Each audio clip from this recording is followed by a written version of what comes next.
Hi, my name is Darley, and 10 years ago, I went to prison for a crime I didn't commit because the woman I loved was too afraid to lose everything. Tonight, she walked into a room full of power and called me a disgrace. Told me to stay out of sight, like I was something she had already erased. What she didn't know was this. Everything they were celebrating tonight, every child saved, every life changed, started with something I built in the dark when nobody was looking. And before the night was over, that same room would stand for me and watch hers come apart. Before we go any further, tell me where you're listening from and what time it is where you are. Because this story doesn't begin with revenge. It begins with a man walking into a room where he was never meant to be seen. I arrived at the Langham with my wife Sherry just as the evening crowd began to settle into that quiet rhythm of expensive places. The kind where nobody rushes, but everything moves exactly on time. The lobby floors reflected the soft gold lighting like polished water. People stood in small groups, speaking in low, measured tones. No loud laughter, no wasted motion.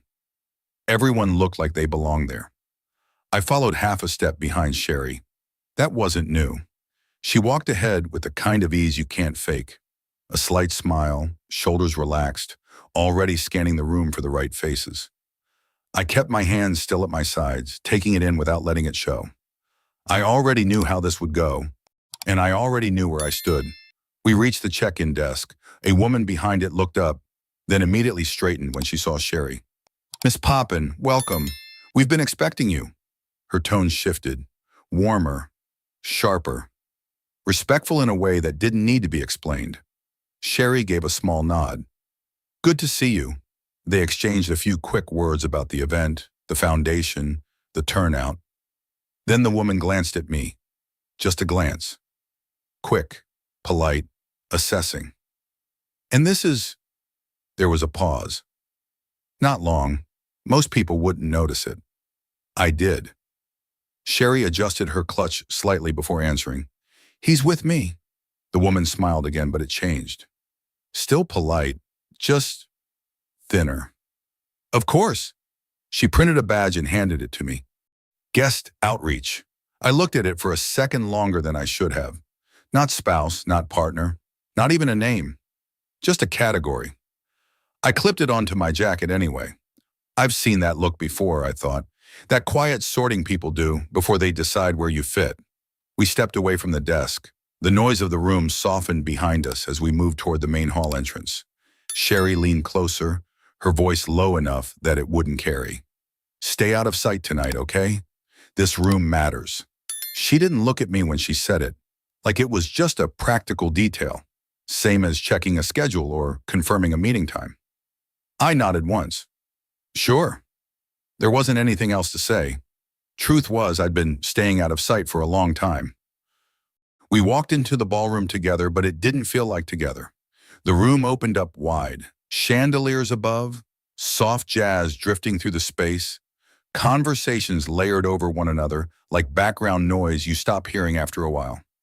People stood in clusters, shaking hands, leaning in close, making connections that would turn into deals later. This was a room built on reputation, and I wasn't part of anyone's reputation. Sherry was already moving before I fully took it in. A quick smile here, a handshake there. Someone called her name, and she turned with just the right amount of recognition. I stayed just behind her shoulder. Not beside, behind. Close enough to be seen if someone was looking. Far enough to be ignored if they weren't. In places like this, I told myself, where you stand is everything. And I was always just out of frame. A woman approached with a small group, mid-conversation. Sharp eyes, confident posture. The kind of presence that made other people adjust without realizing it. "Sherry," she said, stepping in, "you made it." Sherry's smile shifted, warmer now. "Real, or close enough." "Kathleen, of course." They spoke for a moment about the event, about turnout, about a few names I recognized and a few I didn't. Then Kathleen's gaze moved toward me. Not dismissive, just curious. "And this is?" Sherry didn't answer this time. Kathleen did. "This is Darley," she said smoothly. "We've been trying to help him get back on his feet." It landed clean, like something practiced. The group nodded. One man gave me a look that felt almost kind, the kind people use when they don't want to ask questions they already think they know the answer to. Good for you, he said quietly. I gave a small nod back. Appreciate it. No one followed up. No one asked what that meant. And that was the point. It wasn't what she said. It was how easily everyone accepted it. In a room like this, people don't challenge a story that fits neatly. I stood there for another few seconds, then eased myself out of the circle without interrupting. No one stopped me. No one noticed. I picked up a glass from a passing tray, more out of habit than anything else. I didn't drink from it, just held it, something to do with my hands. Across the room, Sherry was already deep in another conversation, laughing lightly, leaning in just enough. Perfect. Effortless. I watched her for a moment. There was a time I thought being here with her meant something, like it said something about who I was. Now I wasn't so sure I'd ever been part of the picture at all. I shifted my jacket slightly and glanced down at the badge again. Guest outreach. I let out a quiet breath. Accurate, I guess, just not in the way they thought. Have you ever stood in a room full of people and felt like you were the only one no one really saw? I adjusted the badge once more, making sure it sat straight. No reason to not to play the part, but standing there wearing a name that didn't belong to me, I realized something had been taken long before tonight. The badge sat against my jacket like a quiet joke nobody else could hear. I let my hand fall away from it and stayed where I was for another few seconds, just long enough to watch the room settle around me. People kept moving. Conversations opened, folded, and drifted somewhere else before I got close enough to step into them. A man in a navy tux glanced at me, took in the badge, then turned back to the woman beside him without missing a beat. That happened more than once. In a room like this, if nobody brings you into the circle, you may as well be part of the wallpaper. I started walking, not because I had anywhere to be, but because standing still made the distance more obvious. The ballroom had been arranged to make generosity look elegant. A donor wall near the bar. A silent auction display under soft lighting. Waiters weaving through the room with polished trays and fixed expressions. Everywhere I looked, there was a version of belonging I could see, but not reach. Near the bar, one of the waiters came up beside me carrying a tray of champagne flutes. "Hey, can you give me a hand and take this to the back?" He said it quickly, the way you speak when you assume the answer is yes. I looked at him. Young guy, nervous, busy, not cruel, just certain. I took the tray from him for half a second, enough to feel the cold stemware shift in my hands, then gave it back. "Sorry," I said. "I don't work here." His face changed right away. "Oh, I'm sorry, sir." He hurried off before I could answer. I watched him disappear into the crowd and felt the sting settle in deeper than it should have. That was the hard part. He hadn't meant anything by it. Nobody had to say a hateful thing out loud when the whole room had already made up its mind. A little while later, I found myself near a small group by the donor display. Scott Peterson was there, talking about market conditions and philanthropy in the same breath, like both were numbers on the same page. He turned when he noticed me. "And what about you?" he asked. "What do you do?" I opened my mouth. Sherry stepped in before a word came out. "He's between things right now." She said it smoothly, almost kindly, as if she were sparing me from an awkward explanation. Scott gave a short nod. "Got it." Just like that, I was dismissed without anyone meaning to be rude. The conversation moved on to tax strategy and board appointments. I stood there for another few seconds, then eased back out of the cluster. I had an answer. She just decided it wasn't worth hearing. I drifted toward the far side of the room where two large screens rotated through images from the company's outreach work. Sherry at ribbon cuttings. Sherry in front of branded backdrops. Sherry with executives, volunteers, cameras, children. Her team, her world, her careful, polished life. Not one picture of me. Not in the corner of a frame. Not blurred in the background. Not even by accident. I kept staring longer than I meant to.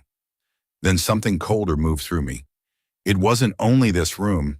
At home, there weren't pictures either. Not on the piano, Not on the hallway table, not by the stairs. If someone walked through that house, they'd never know a husband lived there. They'd think Sherry's life had been arranged by a very efficient interior designer with a preference for clean surfaces and no history. A staff member near the seating display caught my eye, so I stepped over and checked the chart. Sherry Poppin, front section, prime table. I ran my finger down the list once. Then again, nothing. The staff woman offered a pleasant smile. If you're not assigned, you can take any open seat toward the back. Thanks, I said. Even on paper, I didn't exist. I carried that with me to a table near the edge of the ballroom, close enough to see the stage, far enough to remind me exactly where I ranked. I set my untouched drink down and watched Sherry moving from one conversation to the next. She looked at ease, untouched by anything, like the evening belonged to her. Maybe it did. I sat there with my hands folded for a moment, then opened them again and looked at them, resting on the tablecloth. Was I always this easy to remove? Or did I make it easy? That's the kind of question that creeps in when you've been quiet too long. Sometimes the person you've stood beside the longest is the first one who learns how to look straight through you. I don't know. Maybe you've lived long enough to see that happen too. I lowered my eyes to my hands again. 10 years earlier, those same hands signed papers that changed the course of 2 lives. Nobody in that ballroom could have guessed it, and the truth wasn't gone. It had simply been covered over by me. The weight of that thought didn't hit all at once. It settled in slowly, like something heavy placed on your shoulders without warning. I sat there at the edge of the room, hands still resting in front of me, and for a moment the noise around me stopped mattering. Music kept playing. People kept talking. But my mind had already gone somewhere else. Some things don't stay buried. They wait. I leaned back slightly in the chair, eyes fixed on nothing in particular, and let the memory come back the way it always does. Not in pieces, not softened, just clear. 10 years earlier, we were sitting in a small apartment that didn't have much to show for itself. A couch that had seen better days. A kitchen table that doubled as a desk. Bills stacked in one corner like a quiet reminder of everything we hadn't figured out yet. Sherry sat across from me that night, but she didn't look like the woman across the ballroom now. No control, no smooth edges. She looked scared. I made a mistake, she said. That's how it started. Not a confession, not at first. Just a sentence that could mean anything. I didn't interrupt, I just waited. She kept going. Numbers that didn't line up, reports that had been adjusted, money that moved in ways it shouldn't have. The kind of thing that doesn't sound real until you realize how serious it is. If they audit this, she said, then stopped. Her voice dropped. If they look too closely, it's over for me. She didn't say the rest. She didn't have to. I already understood. There's a moment when someone you care about is sitting across from you like that, where the decision starts forming before the question is even asked. You can see where it's going. You can feel it. And if you've spent your life being the one who holds things together, you don't ask whether you should carry it. You ask how. We sat there for a while without speaking. The room felt smaller than it already was. I looked at her hands. She couldn't keep them still. I don't know what to do, she said quietly. I did. I just didn't say it right away.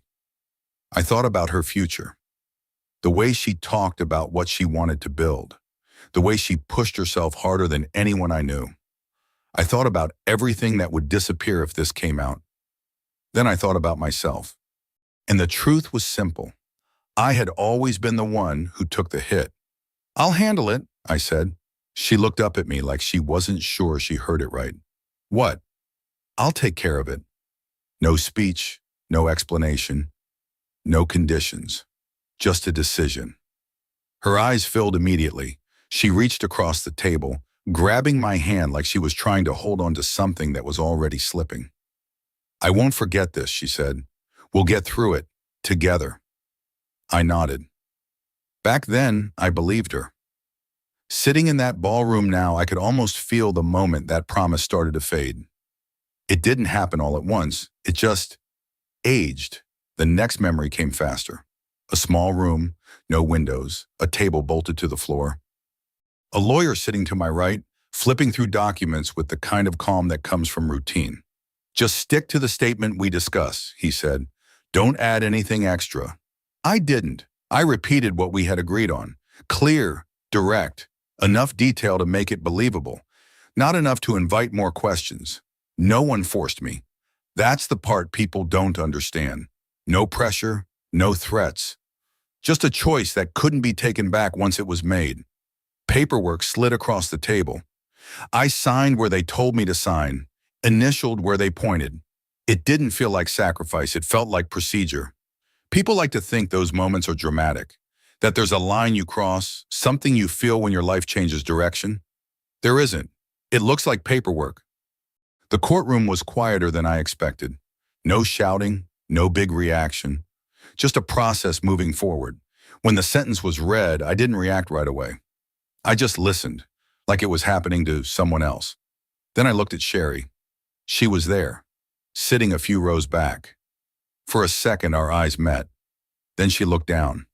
It was small, but something shifted. I didn't have a name for it then.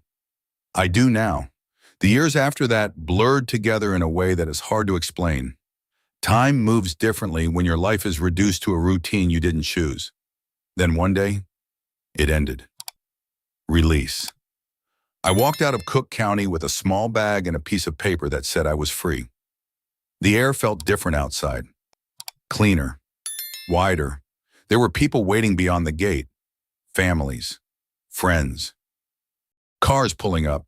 Names being called. I stood there and watched for a minute, expecting to hear mine. I didn't. 10 minutes passed, then 20. I checked my phone. Nothing. No message. No missed call. Just silence. I remember looking around one more time, just to be sure I hadn't missed her. That was the moment it finally made sense. There had been an agreement. It just didn't include what happened after. The memory faded slowly, like it always does, and the sound of the ballroom came back in layers.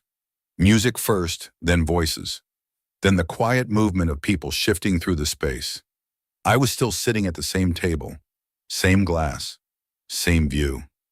Only now it felt heavier. I lifted my eyes and found Sherry across the room again. She was smiling, leaning into another conversation, completely at ease, like none of it had ever happened, like there was no version of the story where I existed at all.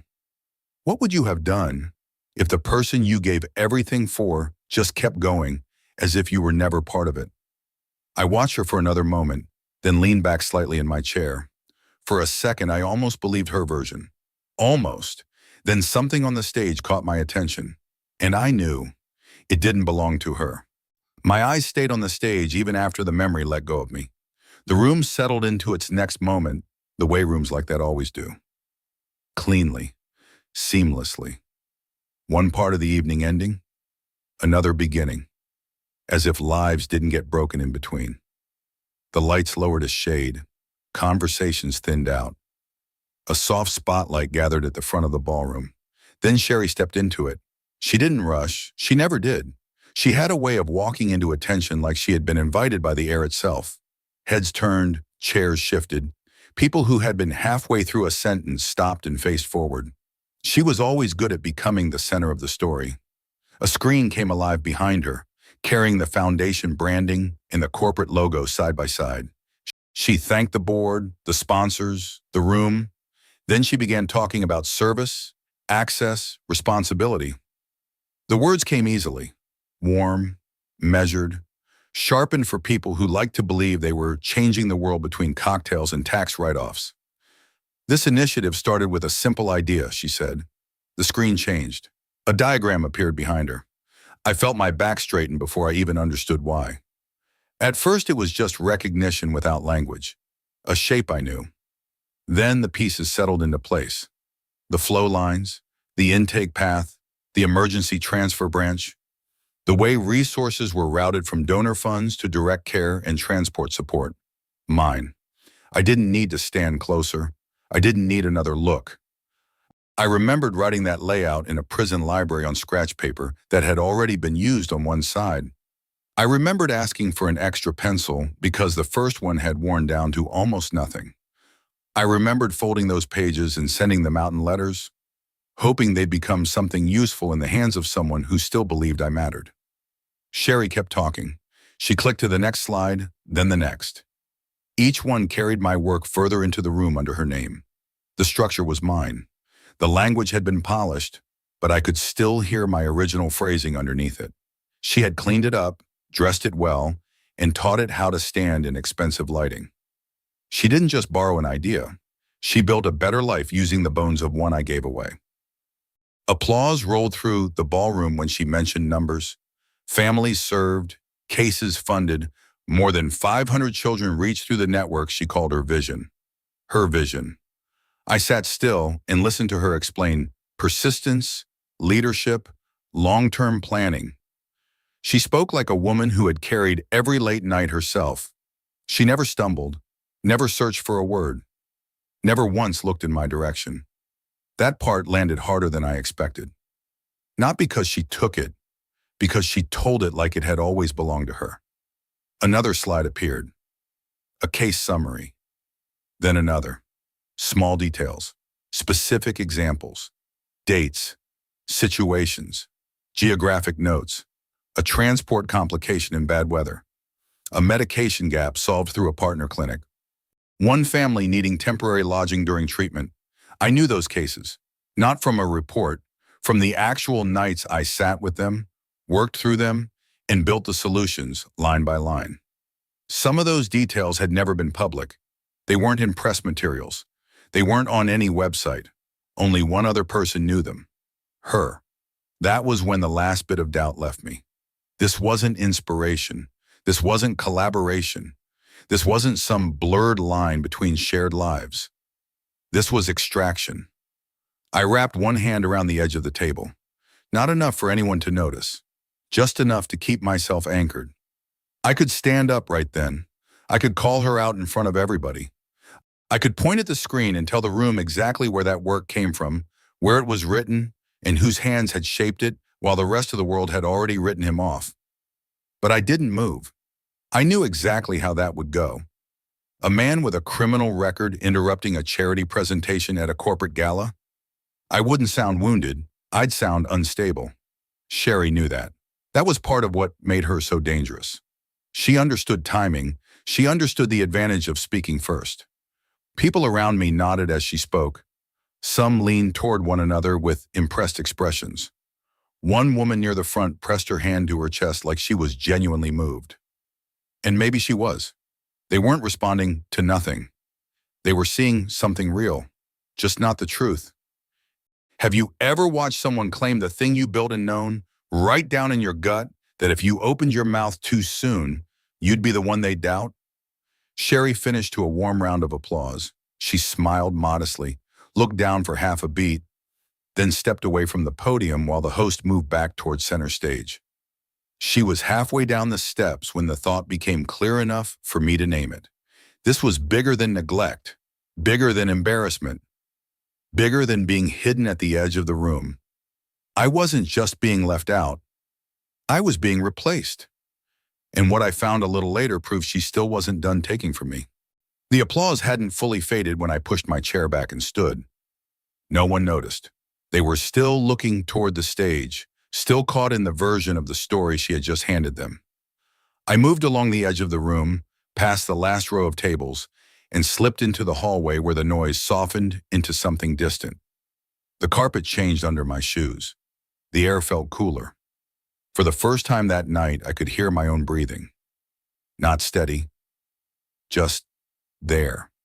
I leaned a shoulder lightly against the wall and let my eyes close for a second. I wasn't looking for answers. I just needed a pause long enough to feel where I stood. Then my phone buzzed in my hand, a single notification. I opened my eyes and looked down. An unread email. Sender Jose Baez. That alone was enough to tighten something in my chest. I tapped it open. The subject line was simple. Final filing confirmation, no explanation, no lead-in. Just a document attached beneath it. I opened it. It took a second for my eyes to adjust to the format. Legal language always has a way of flattening everything it touches. Names, dates, terms. It all looks the same until you realize what it's saying. Petitioner, Sherry Poppin. Respondent, Darley Kincaid. I kept reading, pre-signed, prepared for submission first thing in the morning.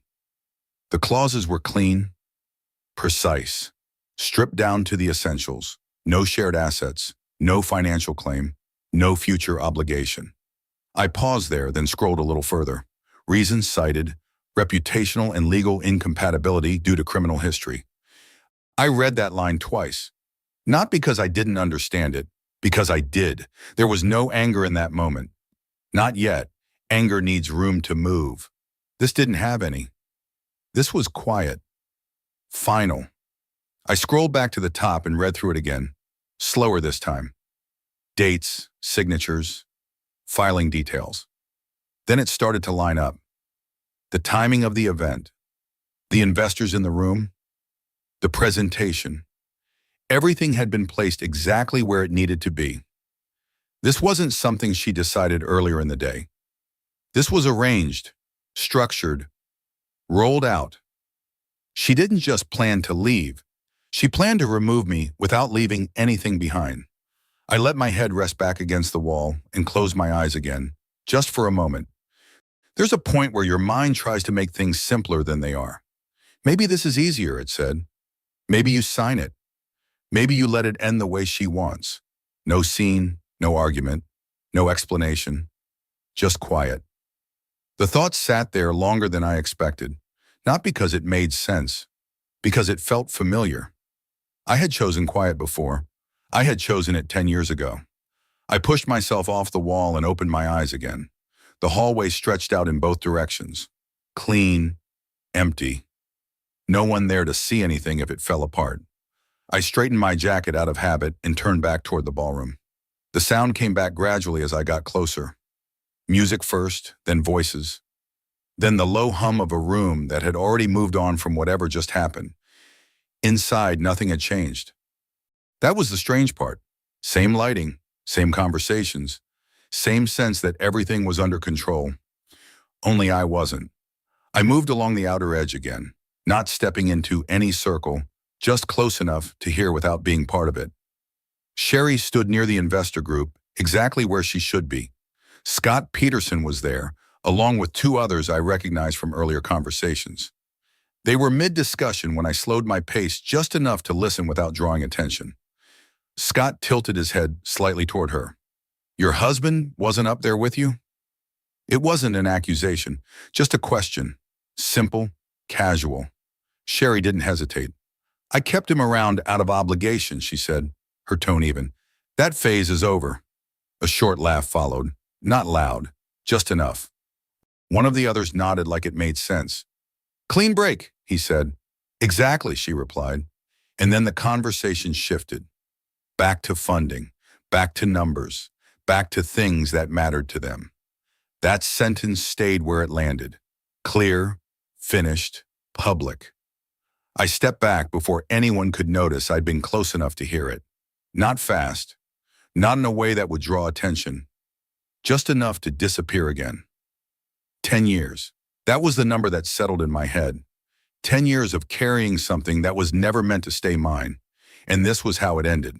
Not with a fight, not with a conversation, with a line in a document and a sentence spoken like it meant nothing. Sometimes the people you protect the most are the ones who decide you no longer fit in their story. If you were standing where I was, would you walk away? Or would you say something? I didn't answer that. Not yet. I pulled my phone back out and looked at the screen again. The document was still open. All it needed was my name at the bottom. One signature, and I would disappear exactly the way she planned. No history, no claim, no place left to argue from. I stared at it for a few seconds longer, then lowered the phone slowly. There was a door not far from where I stood. A quiet exit tucked just beyond the edge of the room. I turned toward it without thinking too hard about why. Maybe I already knew. Maybe leaving quietly was the last thing I had left to give. I didn't rush. That was the strange part. There wasn't any urgency in it. No sudden movement, No last glance over my shoulder. I just started walking, one step at a time, like I was following something that had already been decided. The room stayed behind me. The music didn't stop. The voices didn't shift. No one called my name. No one noticed a space opening where I had been sitting. It was easier than I thought it would be. Leaving. I moved past the last row of tables, past the soft lighting and polished glass, toward the edge where the ballroom gave way to a quieter corridor. The closer I got, the less I could hear of what was happening behind me. Conversations blurred, then faded. People were still laughing, still building futures. None of it had anything to do with me. I kept my eyes forward. I didn't look back at Sherry, not because I had made peace with it, because I knew if I did, I might stop. And stopping would mean feeling everything at once. There's a difference between being alone and being erased. I crossed that line somewhere between the last table and the hallway. The air changed as soon as I stepped out. Cooler. Still. My footsteps echoed lightly against the walls, the kind of sound that reminds you you're the only one there. I slowed without meaning to. My phone was still in my hand. The document still open.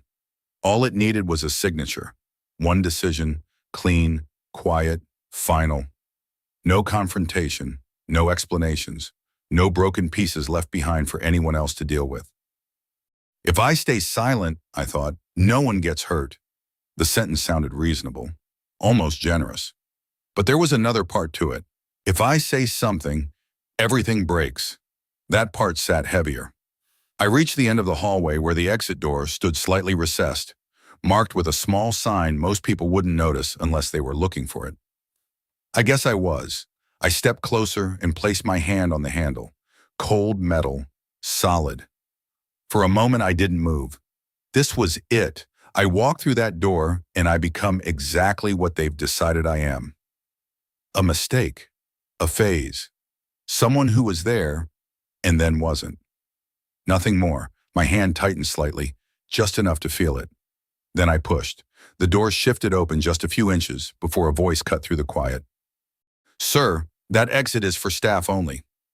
I looked up. A security guard stepped forward from the side, already moving to block the door without making it seem like he was doing that. His eyes dropped briefly to my chest. The badge. "Guest areas are back inside," he added, calm, professional. I held there for a second. Then I nodded.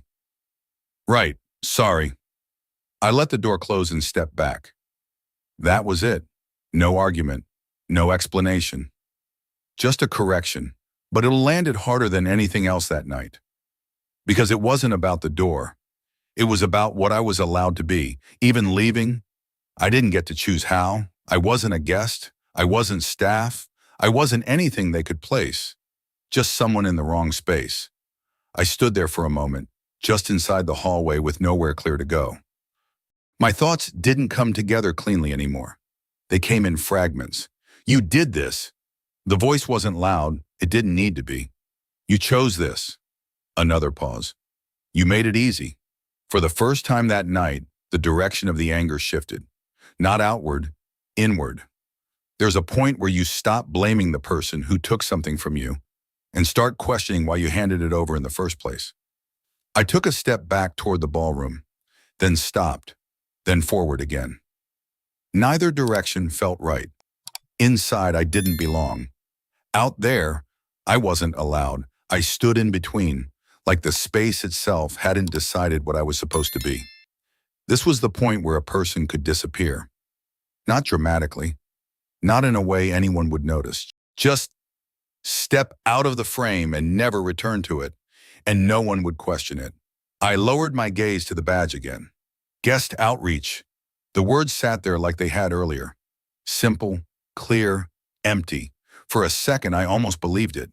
Then a voice behind me broke through the quiet in a way nothing else had all night. "Mr. Kincaid?" I stopped where I was, one hand still near the badge on my jacket. The voice behind me was soft, young, careful in a way that made me think it had almost turned around and gone the other way. "Mr. Kincaid?" I turned slowly. Nobody had said my name like that in a long time. Not like it belonged to me. Not like it still meant something. A teenage girl stood a few feet away, just past the bend in the hallway where the ballroom light fell across the carpet. She looked nervous, but not uncertain. There's a difference. Nervous people look like they might leave. Certain people stay where they are. You probably don't remember me, she said, holding a folded program in both hands. But I remember you. I looked at her face for a second, then another. There was something familiar in the eyes. Not because I knew her well, because I had once read everything there was to know about keeping that life in front of me from slipping away. Then it clicked. Kaylee? Her expression softened right away. Yeah, Kaylee Summers. One of the first kids helped through the patient transfer network I built. Her case had stayed with me because it started with bad timing and nearly ended there too. A specialist 2 states away. No clean insurance path. A mother trying to sound calm on the phone while falling apart sentence by sentence. Kaylee took a small breath. I wasn't sure it was you at first. I almost smiled. That makes 2 of us. She gave a faint laugh, the kind that comes from nerves more than humor. Then she looked down, gathered herself, and met my eyes again. You saved my life. She said it plainly. No speech, no build-up, no dramatic pause, just the truth. And that hit harder than Kathleen's polished insult, harder than the seating chart, harder than the divorce filing sitting open on my phone. Because it didn't need defending. It didn't need witnesses. It was simply true. For a second, I couldn't think of anything to say.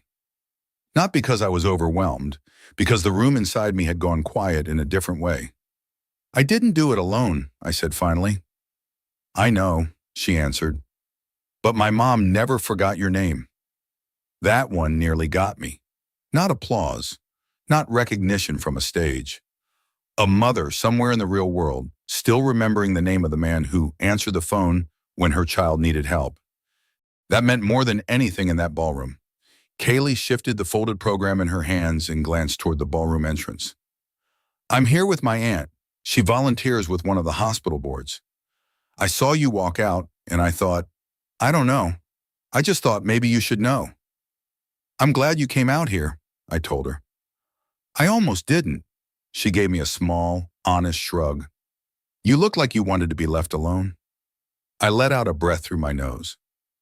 That was probably true a minute ago. She nodded like she understood more than somebody her age should have needed to. Maybe she did. I looked at her then, really looked at her. Healthy color in her face, steady posture. A young person dressed for a formal event, holding a program and worrying about whether she was interrupting somebody. Ordinary things. That's when it landed. She was what all of it had been for. Not the branding, not the donor wall, not the stage and the polished language and the expensive people congratulating themselves for caring. Her. A life that got to continue. A future that had room in it. If I walked out of that building right then, I wouldn't be protecting anyone. I wouldn't be choosing peace. I'd just be helping the wrong people keep the story. The conflict in my head came back one last time, but clearer now. If I spoke, I could blow apart the world Sherry had built. If I stayed quiet, I would disappear inside the version she made for me. But standing there with Kaylee, I could finally see the third truth I had been refusing to name. If I left, I would be abandoning what I built. Not just for me, for people like her. Have you ever realized your worth had nothing to do with the ones who dismissed you, and everything to do with the lives you changed when nobody was watching? Kaylee gave me a tentative smile. I know this probably sounds strange, but I'm really glad you're here. That settled something in me. Not the hurt, that was still there. Not the anger either. Just the confusion. I nodded once. Thank you. She seemed to understand that was all I could say. I slipped my phone back into my pocket, straightened my jacket, and turned toward the ballroom again. This time, it didn't feel like I was going back to beg for space. I wasn't returning to fit into anything. I was going back because I knew exactly why I belonged there. The noise grew louder as I stepped inside. Same music, same clusters of people, same polished room pretending everything in it was honest. But something in me had shifted. I wasn't there for Sherry. I wasn't there for the investors. I wasn't there to salvage a marriage that had already been itemized and filed away. I was there for the truth. I moved to a place where I could see the stage clearly without forcing myself into the center of anything. No hiding behind a column, no drifting toward the back, just standing, still, ready. Because a moment later, everything in that room was about to move in a direction none of them saw coming. I didn't move from where I stood. The room carried on for a few seconds like nothing had changed. Conversations overlapped, glasses touched. Someone laughed a little too loudly near the bar. Then the lights shifted again, softer this time, drawing attention back toward the stage. A host stepped forward, adjusting the microphone with practiced ease. There was a different tone now, less casual, more deliberate. "Before we conclude this evening," he said, "we'd like to recognize the individual behind the foundation that has directly impacted over 500 children across multiple states." The room quieted. Not completely, but enough. I felt it in the way people straightened, in the way conversations paused mid-sentence. Attention gathered again, but this time it felt heavier. I listened, every word, because I had written most of them, once in a different place, for a different purpose. The host continued, speaking about systems built under pressure, solutions created where none existed, quiet persistence behind visible success. Across the room, I saw Sherry. She wasn't smiling the same way anymore. It was subtle. Most people wouldn't catch it, but I knew her well enough to see it in the way her shoulders held still a fraction too long. She felt it. Not the truth. Not yet, but something shifting, like a floor that had always been steady suddenly giving a small, uncertain response under weight. The host paused briefly, glancing down at the card in his hand. That was when the ripple started. At first it was just movement, a few people checking their phones, then another. Then a quiet murmur passed through the investor group. I heard my name, not clearly, just enough to recognize it. Then another word, sharper. Convicted. It moved quickly, the way information does in rooms like that. Not loud, but efficient. Heads turned slightly. Conversations tightened. Sherry stepped forward just enough to be heard without raising her voice. "Be careful who you're about to celebrate," she said. It wasn't a warning. It was a placement, a reminder of where she wanted me to stay. A few people glanced in my direction. Not all, just enough. The kind of attention that doesn't ask questions yet. The host hesitated, only for a second. But I saw it. The moment where uncertainty tried to take control. This was where it could turn. This was where the story could slip back into the version she had built. I felt it too, that old pressure. If I stayed silent now, they would decide what this moment meant. For me, about me, without me. I took a step forward, not onto the stage, just enough to be seen clearly. I didn't rush it, didn't raise my voice. I was convicted. The words landed flat across the room. No emotion in them, no defense, just fact. Everything paused, even the small movements stopped. I let that sit for a breath, then I added steady and clear, but not for my crime. I didn't explain, didn't fill the space, didn't rush to prove anything. I let the silence do its work. The host looked at me, then back at the card in his hand. Something in him settled. "And that person is," he said, his voice firmer now. A brief pause, then, "Darlie Kincaid." For a second, nothing happened. No applause, no reaction, just a room full of people adjusting to a reality they hadn't been prepared for. Then someone stood. I didn't see who first. It didn't matter. Another followed, then another. Chairs shifted, fabric moved, and just like that, the entire room rose. The applause came with it. Not polite, not forced, real. It filled the space in a way nothing else had that night. I stayed where I was, didn't step forward, didn't bow, didn't acknowledge it with anything more than standing upright. Because this wasn't about them finally recognizing me. It was about me no longer needing them to. I turned my head slightly. Sherry was looking at me. For the first time that night, she didn't look composed. No control, no easy explanation forming behind her eyes, just uncertainty. I held her gaze. Not long, just enough. "I did," I said quietly. She didn't respond. For 10 years. The words didn't carry far. They didn't need to. They weren't for the room. They were for her, an answer to something she had said earlier. Stay out of sight. For a moment, I had, but not anymore. Have you ever reached a point where you didn't need to argue your worth because the truth was already standing on its own? The applause continued around me, but I stopped hearing it the way I had at first. It faded into something distant, because for the first time in a long time, I wasn't standing at the edge of anything. I wasn't adjusting myself to fit into someone else's version of the story. I was simply there, unhidden, unmoved. And while the room stood for me, hers was the world that had just begun to fall apart. The applause didn't stop all at once. It thinned, shifted, changed shape. What replaced it wasn't louder, but it carried further. Whispers, small conversations breaking off and reforming in new directions. People leaning in closer, not to celebrate, but to reassess. I stayed where I was, watching it happen in real time. The way attention moved, not toward me anymore, but away from her. That was the difference. A few minutes ago, Sherry had been the center of everything in that room. The voice people followed, the person others gathered around without thinking. Now there was space around her. Not empty, but cautious, measured. People didn't step in as easily. They didn't lean toward her. They paused. And in rooms like that, a pause says more than anything spoken out loud. Scott Peterson was the first I noticed. He didn't confront her, didn't question her.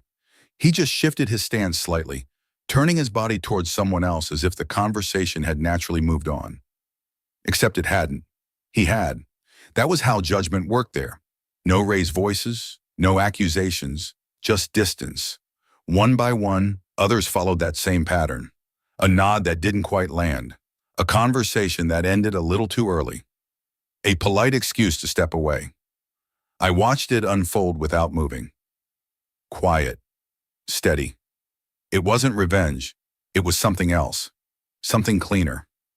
Sherry tried to hold her position. I could see it in the way she adjusted her posture, in the way she kept her expression composed a second longer than necessary. She spoke to someone near her, offered a brief explanation, a small correction, but it didn't take. Not because what she said was wrong, because it didn't matter anymore. Her words no longer carried the same weight. For the first time since I had known her, she looked uncertain, not broken, not yet, but smaller. Like the structures she had built around herself had shifted just enough to let the outside in. She turned then, and saw me.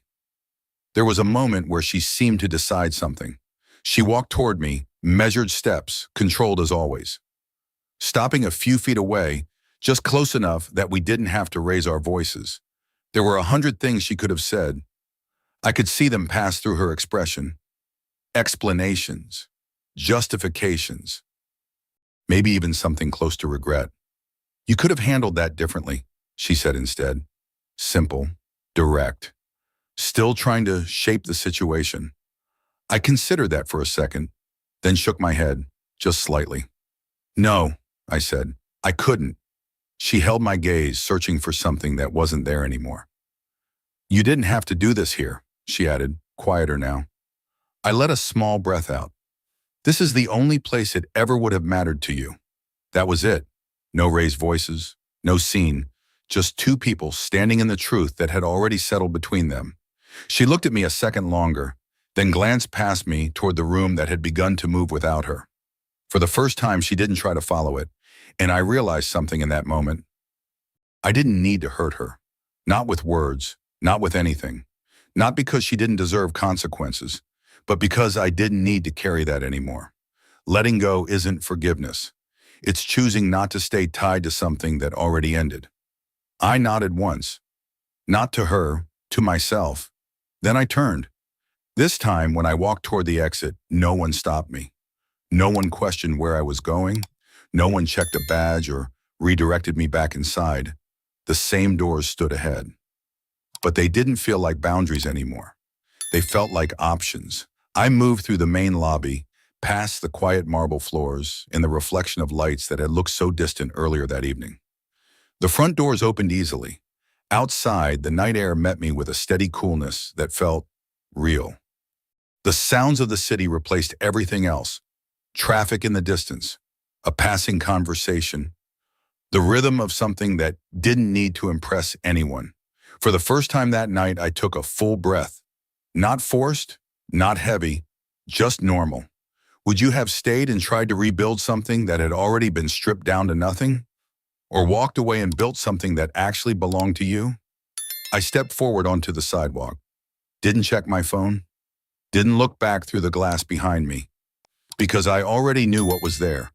A room that had finally seen the truth, in a version of my life that no longer had any claim on me. I kept walking, no destination set, no urgency, just forward. Have you ever had to leave behind something you gave everything to, just to finally become the person you were supposed to be all along? I didn't have the full answer yet, but for the first time in a long time, I was headed in the direction where I might find it.